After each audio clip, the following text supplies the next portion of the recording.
Huwag ka dedede dito. Huwag ka dedede dito ha. Huwag ka dedede dito ha. Babe, Ano? may utos ka ba? Wait lang, sipin ko. Sabihin mo na mapapagawa mo sa akin. Ano na lang, pusuyo na lang ako, babe. Ano? Tingin ka muna ng ano, ng mga baka meron pang mga naiibang labahan dun sa kwarto natin. Tapos tingin ka din dun sa kabila kwarto, tsaka dun sa dulo. Tapos sa bahay niya tingnan mo rin. Para malabang ko na lahat ng ano. Yun lang? ng damit. Yun lang muna. Kaya kit na ako. Sige, sige. Tingnan ko na David dal. Oo, yung mga ano lang, mga baka may mga naiiwan pang pantulo, ganyan.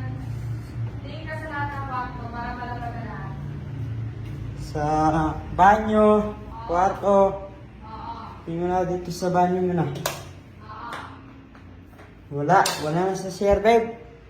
Sige, tingin ka na yan. Clear. Wala. Dito sa unang kwarto. Clear.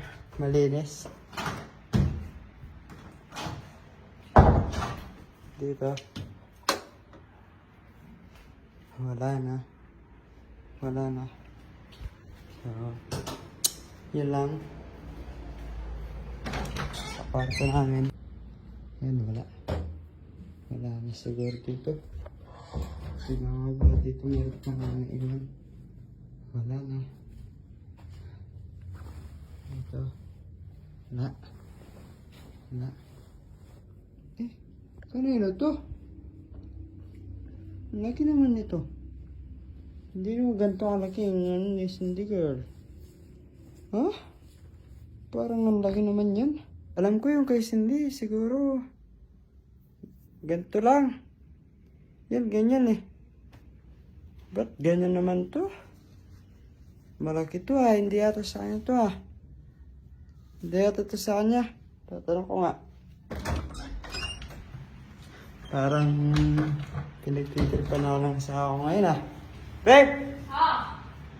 Sa'yo itong bra? Alin? Sa'yo ito? Oo. Na? Oo. Babe, pinagtitir pa mo ako. Pinagtitripan sa akin nga yan. Paano ka pumunta rin sa kwarto kung di yan sa akin? Ba't mo ako pinagtitir pa? Hindi sa'yo ito. Hindi sa'yo ito, babe. Akin yan. Babe, ang laki nito oh. O bakit? Problema mo?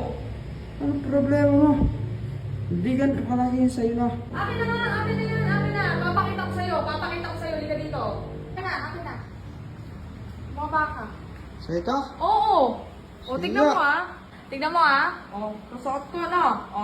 Babe, O. hindi pantay. Tignan mo na. Ang laki ng uwang oh. Oh, ang laki ng pagitan. Tumigil ka na. Napipiko na ako, nasasaktan na yung loob ko. Ito sa'yo, yan dapat yung mga bra mo. Yung mga pang baby bra, bulak, ganun. Huwag ka dedede dito. Huwag ka dedede dito ha.